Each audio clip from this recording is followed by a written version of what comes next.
And within 6 weeks of owning it, we had our first major mechanical breakdown. $3,500. That's how much I just spent on tires for my car. Terrible quality and increasingly predatory subscription services from the manufacturers. That is the frustrating reality of modern cars today.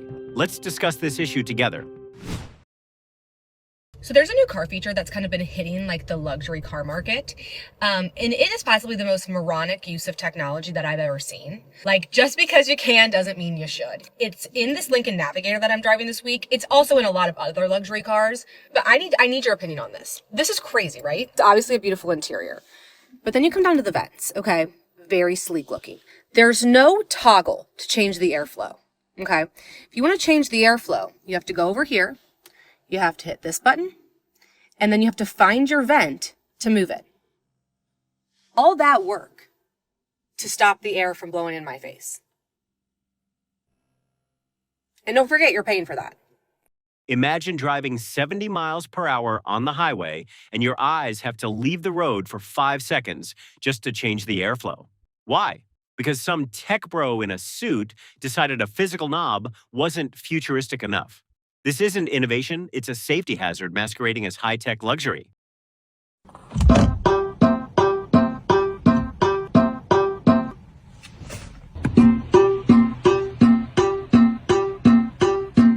And if you look at the comment section, everyone is roasting it. Why is modern tech getting uglier to look at and worse to listen to? Simple. Car makers realize they can sell objectively hideous designs at record high prices. Exhibit A, the new BMWs. They're hideous. Yet, despite every red flag we've pointed out today, dealership markups are still skyrocketing. Bad taste has never been this expensive. My 2025 Mazda CX-90 has been in the service department for the past 2 weeks, and when I called to get an update today, they told me it could be there for the next 5 months. So let's just hop into it really quick. 5 months ago, I bought a Mazda CX-90 with everything included, and it was a hybrid plug-in model. 2 days into having the car, I had to bring it back to them because it was not charging. 4 months in, I had to bring it back because it was leaking fluid. And most recently, I had to bring it in at 5 months and it's needing a new transmission. They're telling me that my transmission is on back order until the end of April, which would definitely classify this car as a lemon. They gave me a non-comparable vehicle as a loaner. And anytime that I reach out to anyone from corporate or certain parts of the dealership, I am ignored or given no answers. With all the problems this vehicle has had, I'm nervous to put my kids inside of the vehicle, which I feel like is completely reasonable. I love you guys. Thanks for being here. Make sure you like, comment, reshare, tag Mazda in this, and let's make sure no one else gets in this situation with their cars. And of course, the moment her video started trending, Mazda's PR team went into full panic mode to put out the fire. They dropped a textbook corporate comment like this. Hey, Alyssa, we're so sorry you're still dealing with this. Please know we're following up with our team about your situation and have shared this video with them. But she immediately shut them down with a cold response. Thanks, because they called me yesterday and were not helpful at all, again. And someone even tried to advise her to trade in her car at another dealership when her vehicle cannot even run. I understand your frustration. This is an issue Mazda is working to fix. Unfortunately, parts are hard to find. I'd recommend trading in with a different dealership. I seriously wonder if this guy is getting paid to write such nonsense. But the creator completely shut down this logic with a devastating question. How can I trade in a vehicle that is sitting in a service department, unable to drive? Mazda needs to buy the vehicle back. It's their responsibility. It's a brand new car. The hybrid plug-ins are known for issues, sadly. Don't buy a plug-in. Gas ain't that expensive. There is a junkyard near my house. So many CX-9, CX-90. Honestly, the moment hybrid enters the conversation, you can already see where this is headed. Mazda earned its reputation by building reliable, affordable gas cars that offer incredible value compared to a RAV4 or CRV. But the CX-90 PHEV feels like it came from a completely different company. Just spend 5 minutes scrolling through social media, and you'll find countless owners dealing with electronic glitches, warning lights, and vehicles that won't even drive. That's not the kind of experience anyone expects after paying full sticker price. If you're going to be an unpaid beta tester, at least make sure you've got a good roadside assistance plan. This shit is why I hate new cars. I go to reverse. Warning, warning, warning, warning, shift to park because there's a pole in front of me because they parked as close to the pole as possible. Look what it does when I go to put it in reverse. It automatically parks itself. Reverse. Let off the park. It parks itself. How I can't move the car because it's parking itself because of a light pole. Because of a sensor. This is stupid. Brilliant. So, this is the ultimate safety feature they've been bragging about? You're in reverse, why does it care what's in front of you? New cars think they're smarter than the driver. They are so safe to the point that it's unsafe because you no longer have complete control of the vehicle. Wife's car occasionally slams into park while reversing because it detects the driveway. And then someone hit the creator with a solution nobody saw coming. Just move the pole, bro. Man, I wish I could comfort you guys by saying these were just a few rare, lucky clips caught on camera. But the reality is, these brain-dead tech glitches and paranoid sensors are everywhere.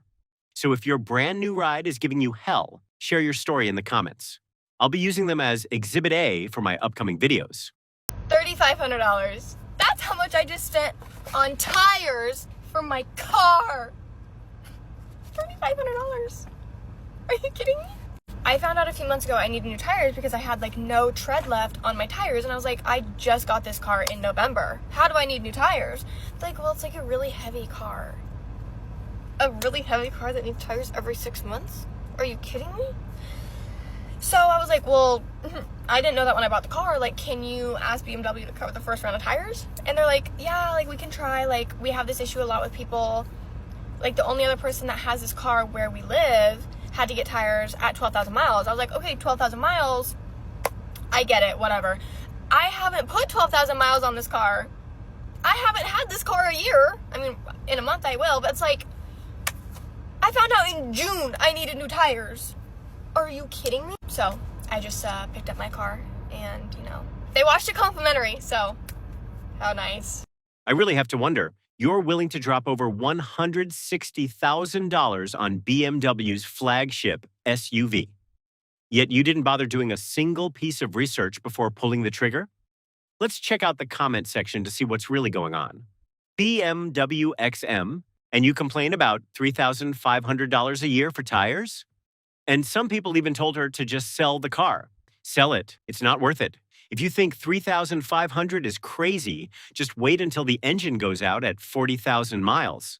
We recently bought a new Jeep Grand Cherokee, and within 6 weeks of owning it, we had our first major mechanical breakdown. After leaving the car in Arizona for 3 weeks to get repaired while we traveled all the way to Florida, we finally got her back, or so we thought. This whole incident started the day we were supposed to leave Arizona. We ended up having to get the car towed to the nearest dealership in Flagstaff. The rear air suspension failed and the car was undrivable. The dealership said it would take a minimum of 2 to 3 weeks just to get parts and couldn't give us an ETA on when it would be fixed. So we made the decision to drive in the RV back to the East Coast without the Jeep and would get the car shipped to us once the repairs were done. This was our first time ever shipping a car, and we weren't sure of the process. It turned out to be fairly easy, and the car even arrived a day early. The repairs were covered by the warranty, but incidental expenses like shipping the car are not covered, so we had to pay out of pocket for it. You can see the new airbags here that were replaced. This is what they should look like. But just 2 days after this, we went to drive the car, and all of a sudden we heard a loud pop and the rear right airbag failed again. It's obvious that whatever caused this the first time was not resolved by the last dealership. So now our car is back at a dealership in Orlando. We had to leave it there and left in the RV to head to our next destination yet again. We even had to pay for a rental car ourselves as the dealership wouldn't provide us with one. We've now paid over $4,000 out of pocket for expenses on a brand new car that's still under warranty.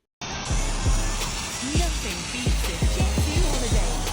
And right now, you can save £50 per person. That's £200 off for a family of 4. You've got millions of free.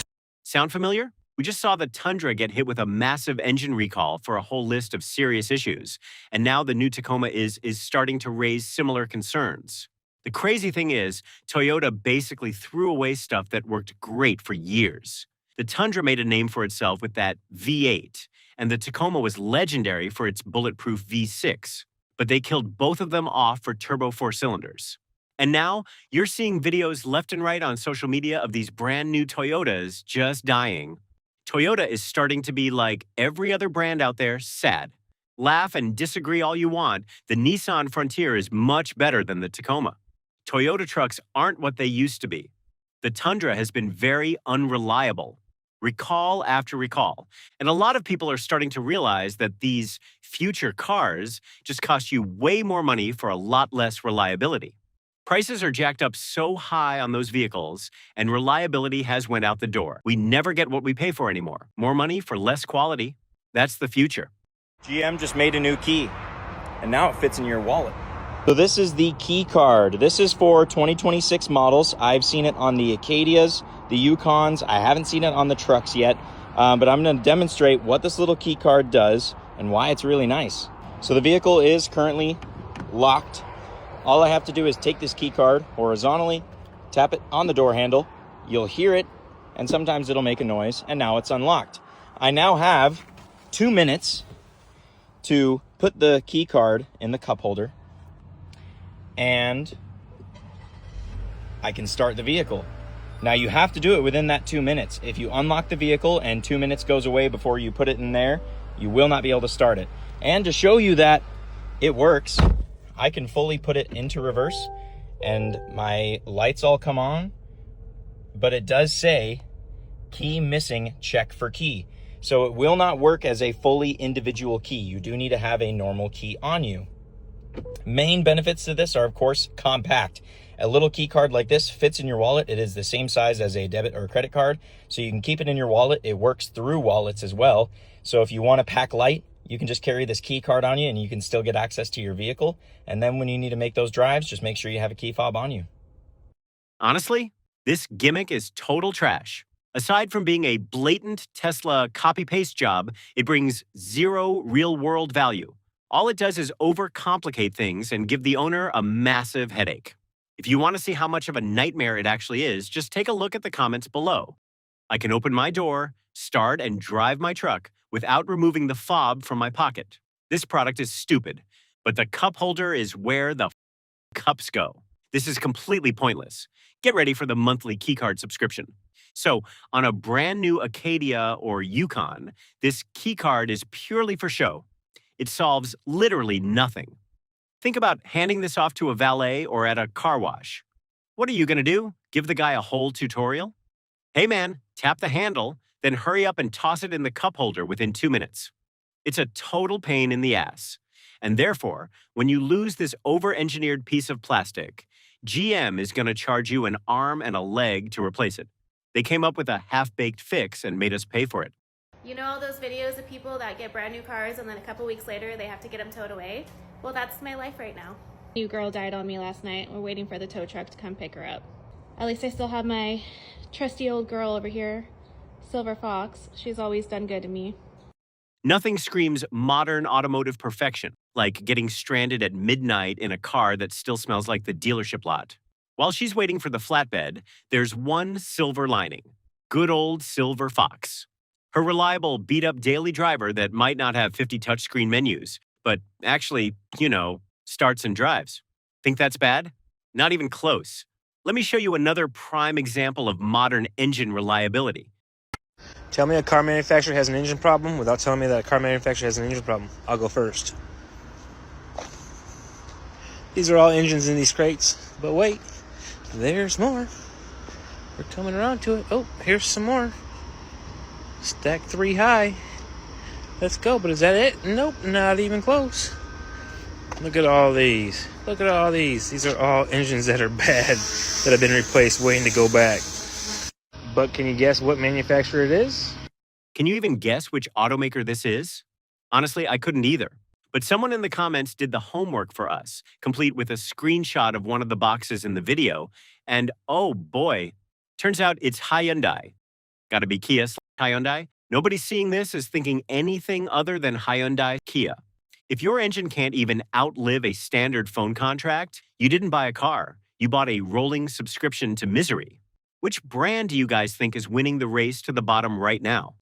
On today's episode of Automakers Pointlessly Reinventing Things, drive modes. In this new BMW, they don't call it drive modes, they call it my modes. And if that wasn't enough, some of the names are kind of silly, efficient, expressive, relax, digital art, silent. And yes, what you're seeing is correct. You have to press a button and then press the infotainment system to change the drive mode.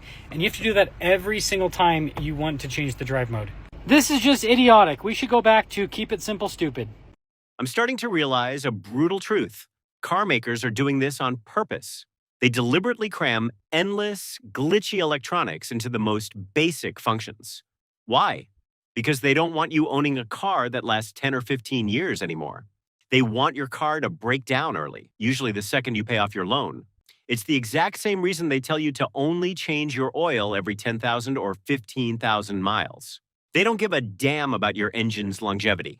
They just want your car to turn into a tech-infested pile of junk as fast as possible, forcing you back to the dealership to sign a new contract and chain yourself to a $800 to $1,000 plus monthly car payment for the rest of your life.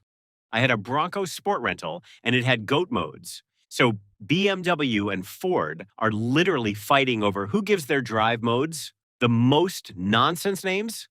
Quite funny, honestly.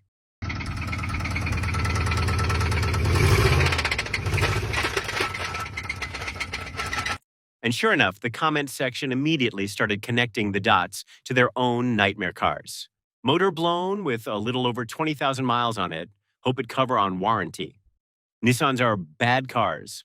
And here's yet another shining star of modern automotive engineering for you. I know cars are getting cheaper and cheaper. This is a Ford with a 3.5 liter in it. That's the water pump down there, and that's plastic. This is a plastic water pump. Basically, any accessory on this engine is just plastic. And if you can tell, it already has a coolant leak. So that's just great. Building it with real quality now. It's just funny to me. I'm at this Ford dealership right now, and the most reliable car they have on their lot right now, it's in the back, and it's actually the Chevy Silverado.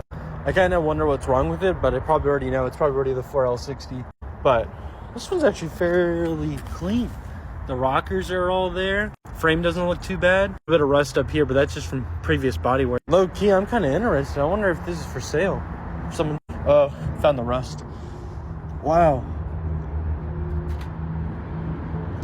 But like I said, this side. Okay, this side one missing.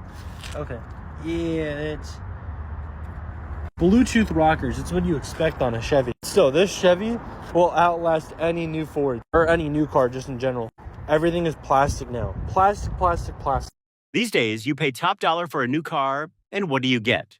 A plastic water pump on a Ford. That's right, a core component handling hundreds of degrees made out of toy plastic.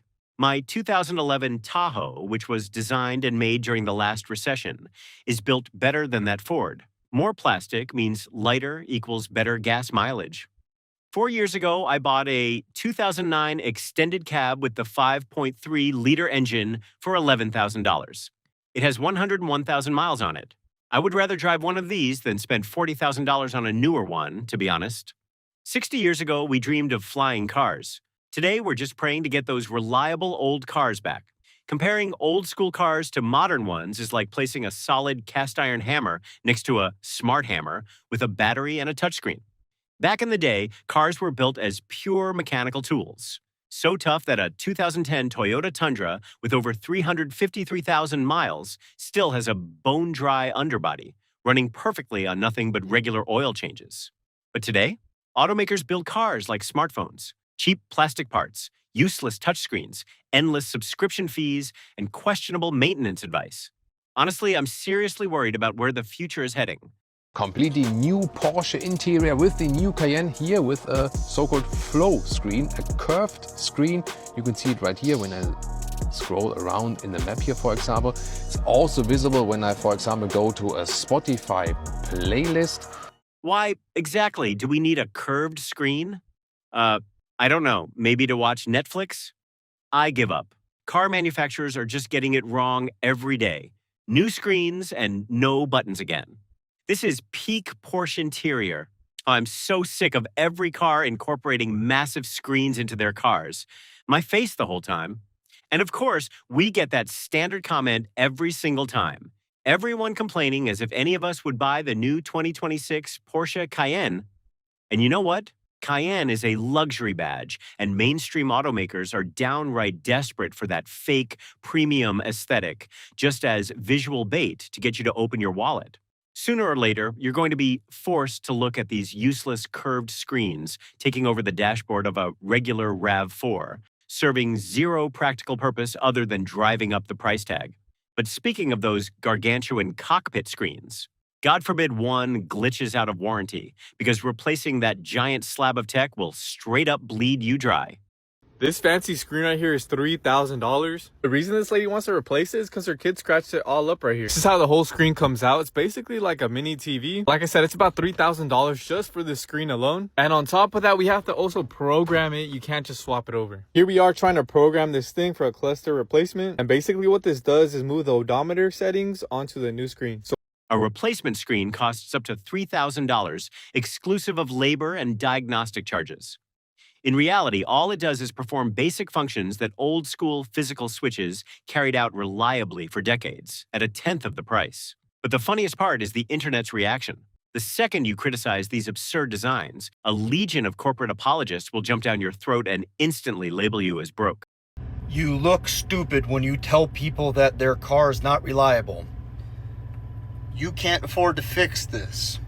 That does not mean it's unreliable. That means that you cannot afford to fix it when it breaks. If you're looking for a supercar that's reliable, none of them are reliable. They all are expensive to fix. It just makes you look ignorant. Stop it. It might sound profound on the surface, but this mindset is totally conflating two different things.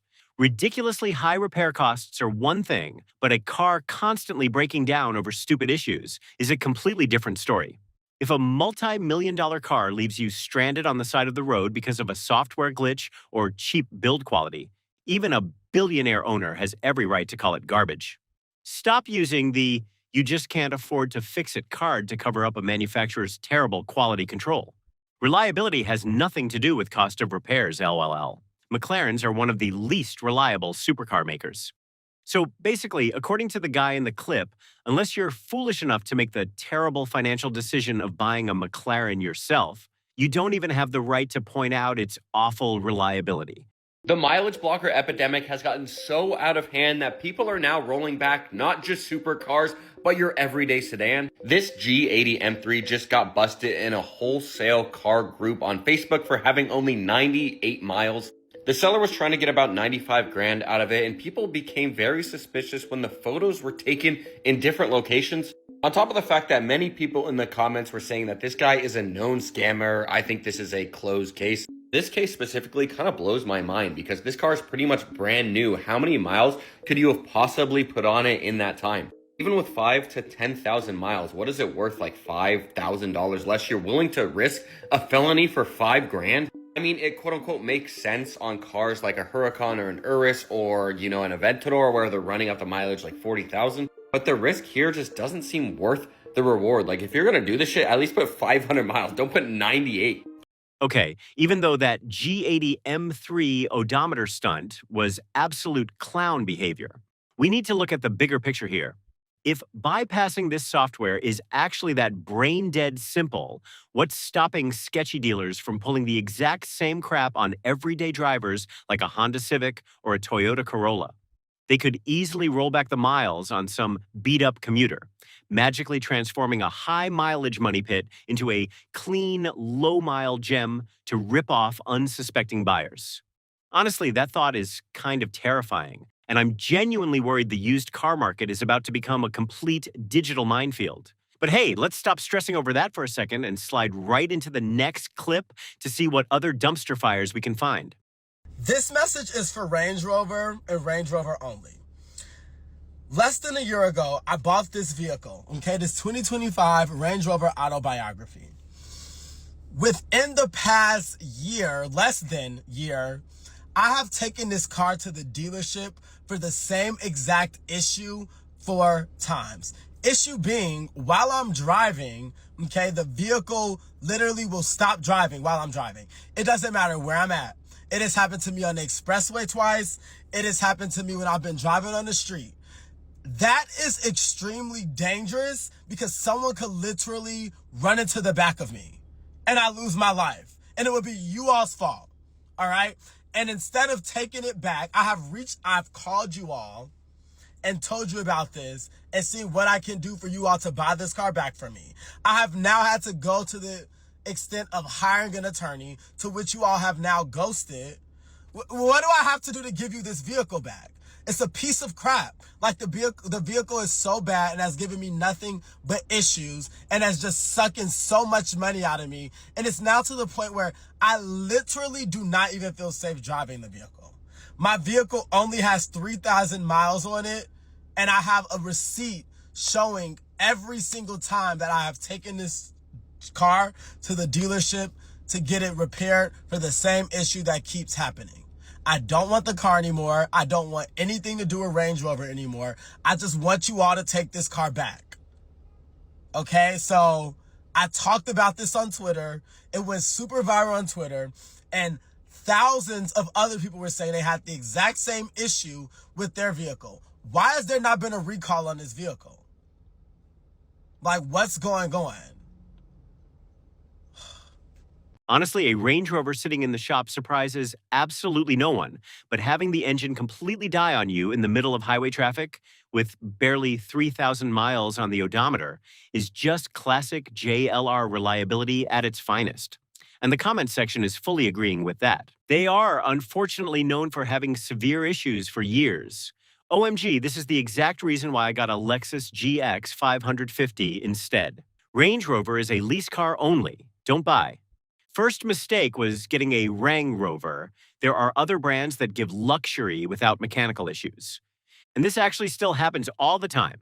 Just scroll through social media and you'll see countless videos of these cars suddenly dying, waiting for roadside assistance. Yet, it's hard to understand why people are still willing to spend huge amounts of money to bring this burden home just because it has good looks. On another note, if amidst today's high price market, you suddenly see offers to rent or buy a car at a surprisingly low price, it's best to stay sharp and stay far away. But let me show you a few more examples. Everybody wants to talk about their new Tahoes, Suburbans, Yukons, Yukon XLs blowing up. Here's mine at 19,000 miles. Had to get towed to the dealership with a full engine replacement. I blew up my brand new Denali with 300 miles on it. Insane rod knock.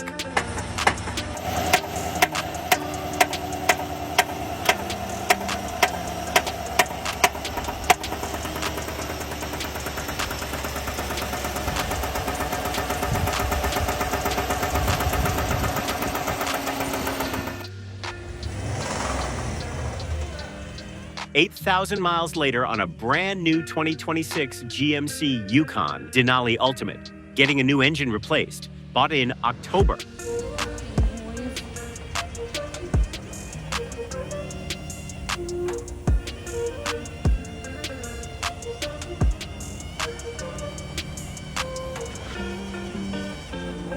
My new truck is blown up.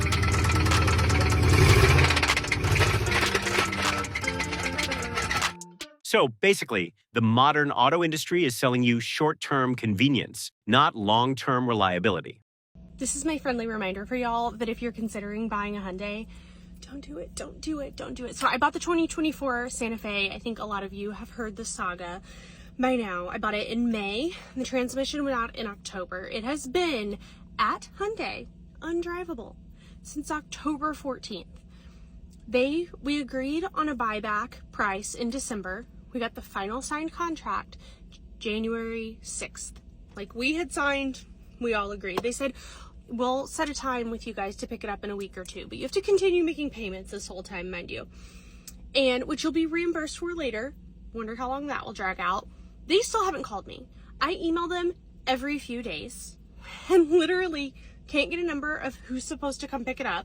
And now I have to make another car payment. Mind you, I've already bought another car. So I have this car payment and that car payment. And evidently, after they pick it up, within a month after that, they should issue me a check for what they owe me, plus all these payments. But if I wasn't able to make both these payments, That would be so, I mean, it is stressful, but it would be so much worse. So if you're considering buying a Hyundai, absolutely don't. This is a mess. This should have been done so long ago. That vehicle has not been drivable since October. We are 2 days away from February, and they can't even tell me when they're going to go pick it up from the dealer, but that I need to make my February payment. So if you're considering buying a Hyundai, oh my goodness, run. By the way, this Mazda, love her, we love her. We're Mazda girlies for life, I fear. But if you're looking at buying a Hyundai, I hope you see this video first, because I wish I would have saved that egg. This is the ridiculously heavy price consumers pay when they get blinded by sleek, flashy redesigns and rush to sign six-figure debt contracts, unaware they're driving home a walking money pit. But this time, the automaker took customer torture to a ruthlessly whole new level. Even after agreeing to a buyback and signing all the paperwork, they played dirty with delays and evasion. The owner was left mentally and financially drained, forced to break their back paying monthly installments for a broken car rotting in the shop, while simultaneously coughing up cash for a new one just to commute. All these mechanics and social media has warned us about buying Hyundai and Kias. And the creator replied, "Yes, I used to own a Hyundai and didn't realize how much they went downhill." Hey guys, today marks 2 weeks since we returned my dream mom car back to the dealership in a repurchase. And I've seen a lot of comments from everyone, and one of the key ones is that no manufacturer is safe. Like, they all have issues, and it's just one of those random things that you could get one. But one of the biggest lessons that we have learned in going through this process was that we will not purchase a brand new vehicle or any vehicle from a dealership that isn't local to us. Because once we started having issues within the first week, they asked us to bring it back. And we bought the vehicle 3 hours away from us. That was a 6-hour round trip. So we had to find a dealership that was closer to home. The closest one that we could find to work with us was an hour and 20 minutes away. So every time we had to drop the vehicle down to have it serviced or looked at, whatever, we would have to drive both vehicles down, an hour and 20 minutes down with 2 kids, and turn around and come back. And then like they could call us the next day, which happened, and they're like, "Hey, it's fixed." So then we'd have to go and do the same thing again, and it was just a nightmare. And the second thing I've learned is that I'm definitely not going to be buying a vehicle that has extra electronics in it. Anything that can like potentially be an electrical problem, I'm not doing it, because we did wind up having electrical problems in the end. Like, I don't need it to be bougie. I just give me an aux lead and some crank down windows and your girl will be happy. So those are just a few things that I've learned having gone through like the whole process of buying a car and having issues with it, and things that I definitely won't do again. See, this is what I've been telling you all along. A dream car turns into a nightmare the second it becomes a rolling laptop full of electronic gremlins. Cut the fancy garbage, buy local, and keep it simple. What year? 25, brand new. Oh, that's not good. That's gonna be ugly. 25 Hyundai, and it's through Capital One. The first thing he mentioned, because he watches your videos, he's like, "I financed this and immediately wish I leased it." Okay. What are they trying to accomplish? He wants to get into a lease, of course. He's looking at GLA or GLB. We've got some crazy good deals on those demos. Does he have an idea of what his payoff is? He didn't know when I asked him, but I anticipate it's not going to be good. Oh, this is like the little Santa Fe pickup truck. Oh, Santa Cruz. I'm sorry. Santa Cruz. Funny little car. Well, he owes $40,000 on it. And it's, I mean, I hate to even say this, but it's very mily. Very mily for the year. It's a 2025. It's got 20,000 miles on it, 19,919. Average odometer for like vehicles is 6,800. He's about triple the miles. So this is more than just a little mily. This one is ultra mily. He's only had it since Memorial Day. Really? Okay, so he's driving about 25,000 miles a year. I mean, John, he probably just needs to keep this and ride it out for a little. What's he paying? I didn't ask him that yet. Well, part of the conversation about what are you looking to accomplish is what are you paying now? What can you comfortably pay on the new car? Not because that's going to influence how we do things, right? Our cars are already priced to the market. It's just that we know now what we're trying to accomplish without him having to tell us later as we just like guess. But could be some credit concerns. The daily rate is $11.24. That's really high. So this would indicate a very high interest rate. So it's worth like $22,238. Obviously, that gives us about an $18,000 hole. Modern cars aren't just getting worse engineering-wise, they're financial traps. Look at this guy. Bought a 2025 Santa Cruz, drove 20,000 miles, and now he's trapped in an abyss of negative equity, actually trying to roll that debt into a Mercedes. Car companies built a system that sells you overpriced, fast depreciating junk, leaving you permanently stuck paying off bad decisions. Cars should serve us, not act as a corporate cash trap. Drop your thoughts in the comments below and hit subscribe right now to keep exposing the dark side of the automotive industry with me,